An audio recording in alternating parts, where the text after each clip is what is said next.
Olivier Giroud, une confession déchirante d'un héros au cœur brisé. Le monde du football a souvent célébré Olivier Giroud comme un véritable titan des terrains, un homme à la prestance noble, doté d'un talent rare et d'une force mentale inébranlable. Pourtant, derrière les projecteurs, derrière chaque but légendaire marqué sous le maillot des Bleus ou de l'AC Milan, se cachait un homme aux prises avec ses propres démons. Un homme qui vient de faire une confession bouleversante. C'est avec une sincérité désarmante que Giroud a révélé au grand public une vérité qu'il portait comme un fardeau depuis trop longtemps. Dans une interview où l'émotion était palpable à chaque mot, il a annoncé sa séparation avec Jennifer, son amour de toujours, celle qui avait été à ses côtés depuis les jours d'incertitude jusqu'au sommet de la gloire mondiale. Mais ce n'est pas la simple annonce d'un divorce qui a secoué ses fans.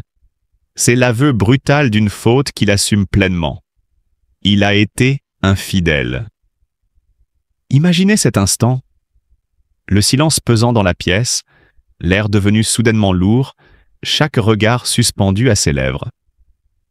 Giroud, d'ordinaire si maître de lui-même, a baissé les yeux, la voix brisée par l'émotion. « J'ai failli en tant qu'homme. J'ai causé de la douleur à ceux que j'aime le plus. » Ce n'était pas juste une confession, mais un cri du cœur, le cri d'un homme rongé par les remords. Pourtant, au lieu de sombrer dans l'arrogance ou la justification, Olivier Giroud a choisi la voie la plus noble, celle de la responsabilité. Il n'a pas cherché à se cacher derrière sa célébrité, ni à minimiser ses erreurs. Au contraire, il a mis son orgueil de côté pour reconnaître l'impact dévastateur de ses actes sur Jennifer et leurs enfants. Cet aveu public est devenu un symbole de courage, celui d'un homme prêt à affronter la tempête pour retrouver un semblant de dignité. Et c'est peut-être là que réside la véritable grandeur d'Olivier Giroud. Il n'est pas seulement un champion sur le terrain, il est aussi devenu un exemple d'humilité et de résilience. Car dans ce monde où les idoles tombent souvent en silence, lui a choisi de se lever, d'assumer ses erreurs avec une franchise rare. Il a rappelé à tous que la véritable force ne réside pas seulement dans les muscles d'un athlète ou dans la précision d'un tir parfait, mais dans la capacité à admettre ses failles, à demander pardon et à essayer de reconstruire ce qui a été brisé. Ces mots résonnent encore dans l'esprit de ceux qui l'admirent. Je me bats chaque jour, non pas pour gagner des trophées, mais pour redevenir l'homme que ma famille mérite. Une déclaration d'amour sincère, une promesse silencieuse à ceux qui l'a blessé. Dans cette épreuve, Olivier Giroud ne cherche pas l'apitoiement. Il cherche la rédemption. Il sait que les cicatrices qu'il a laissées sur le cœur de Jennifer et de ses enfants ne s'effaceront pas facilement. Mais s'il y a une chose que ce grand champion nous a enseigné tout au long de sa carrière, c'est qu'aucune bataille n'est perdue d'avance. Peut-être que cette chute marquera le début d'une renaissance. Peut-être que cet homme, qui a déjà triomphé sur les terrains du monde entier, saura maintenant triompher de ses propres erreurs. Une chose est sûre, Olivier Giroud, même dans l'adversité la plus sombre, continue de nous inspirer. Non pas en tant que star, mais en tant qu'homme. Dans une confession bouleversante, Olivier Giroud a admis qu'il était le seul responsable de cette tragédie familiale.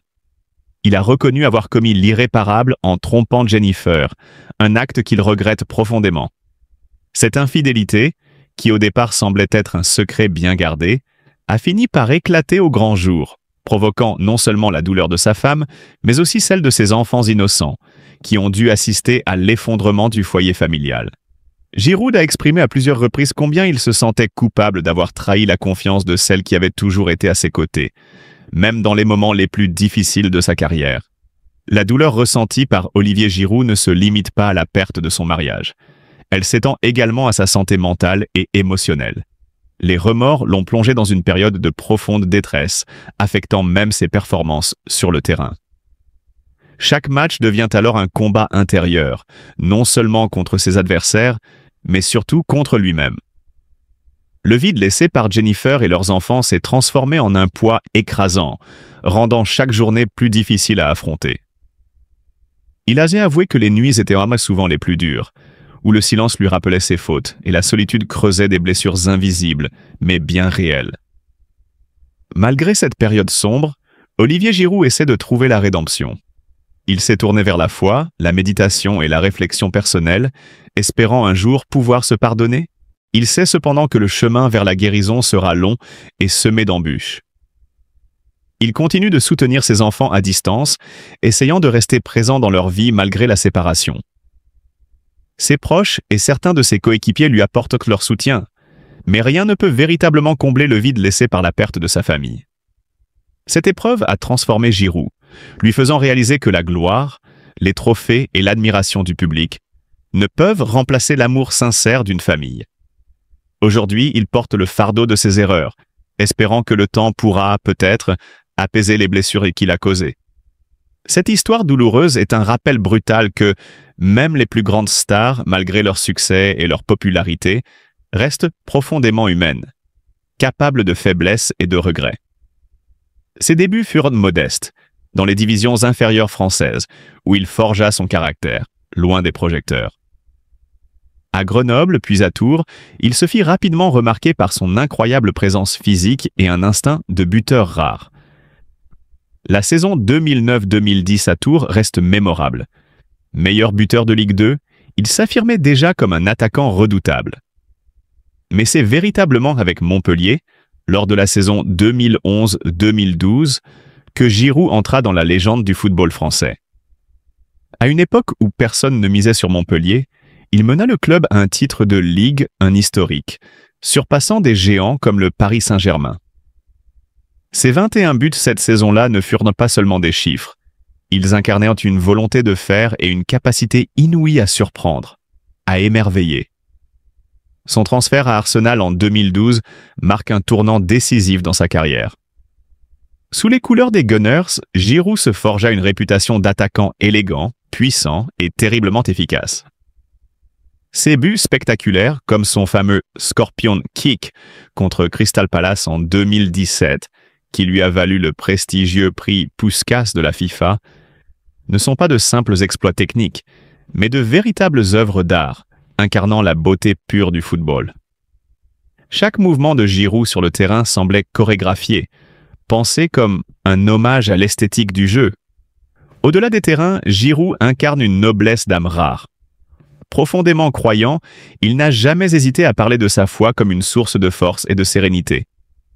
C'est un homme de principe, fidèle à ses valeurs, attaché à sa famille et engagé dans des œuvres caritatives. Son élégance ne s'arrête pas à ses gestes techniques. Elle transparaît dans son comportement, sa façon de respecter ses adversaires, ses coéquipiers et ses supporters. Aujourd'hui, même après avoir traversé les plus hauts sommets du football européen avec Chelsea, où il a remporté l'Europa League et la Ligue des Champions, et ensuite avec l'AC Milan, où il a retrouvé une seconde jeunesse en devenant un élément clé du renouveau du club italien, Olivier Giroud continue d'inspirer. À chaque match, il prouve que le talent ne se mesure pas seulement en vitesse ou en dribble, mais aussi en intelligence de jeu, en capacité à fédérer, en passion pure.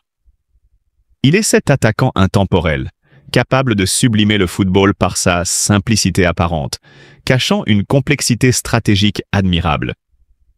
Chacune de ses têtes plongeantes, chacun de ses contrôles parfaits, chaque sourire échangé avec ses coéquipiers raconte une histoire de sacrifice, de dévouement et d'amour du jeu. Olivier Giroud n'est pas seulement un joueur exceptionnel, il est devenu un mythe, une légende vivante qui incarne la grandeur du sport dans ce qu'il a de plus noble, le dépassement de soi, l'élégance du geste et la puissance du cœur. Il n'a jamais été le plus rapide, ni le plus flashy, mais il est, sans aucun doute, l'un des plus grands attaquants que la France ait jamais connu. Une étoile discrète mais éclatante, dont la lumière continue d'inspirer des générations entières. Jennifer, une décision douloureuse qu'il a assumée avec une honnêteté rare. Giroud a courageusement reconnu ses erreurs, admettant que son infidélité a causé de la douleur à sa famille, en particulier à Jennifer et à leurs enfants. Ce geste d'humilité mérite d'être accueilli non par des jugements, mais par de la compassion. Chacun de nous, à un moment ou un autre, peut commettre des fautes. Ce qui importe, c'est la sincérité du repentir et la volonté de réparer. Aujourd'hui, Giroud a besoin de notre compréhension, de notre soutien humain, au-delà de son statut de star. Il reste un homme vulnérable face à ses erreurs, qui cherche à avancer et à protéger ses proches. Offrons-lui notre respect et nos pensées bienveillantes dans cette épreuve. Localement, quelles sont les normes et les règles qui donnent à chacun un statut et un rôle dans l'organisation. Alors ça, c'est ce que disait Schein dans les années 80. Et ça a un peu bougé depuis, ça reste vrai bien sûr, mais ça reste à revoir un tout petit peu parce que ça présuppose que les gens qui arrivent y arriveraient vierges de toute connaissance, de toute attente et de toute connaissance de ce qu'ils ont à faire. Ce qui n'est pas tout à fait exact, et c'est ce que Denise Rousseau a mis en avant un peu plus tard. Alors Denise Rousseau, elle a inventé un concept très utile, c'est celui de contrat psychologique. Alors le contrat psychologique, c'est psychologique qui est important dans le terme de contrat psychologique. Le contrat psychologique, c'est l'image qu'on se fait des droits et des devoirs qu'on a par rapport à son employeur. Alors, dit comme ça, là aussi, ça paraît assez basique, ça paraît assez simple. Au fond, quand j'arrive dans une organisation, j'ai des attentes, j'ai une image de ce qu'on me doit et de ce que je dois à l'organisation. Et là aussi, dit comme ça, c'est assez simple. Le vrai sujet, c'est de savoir comment ça fonctionne. Et Rousseau a montré, de façon assez éclairante, que tous ceux qui entrent dans une entreprise sont porteurs de connaissances qui sont plutôt des croyances.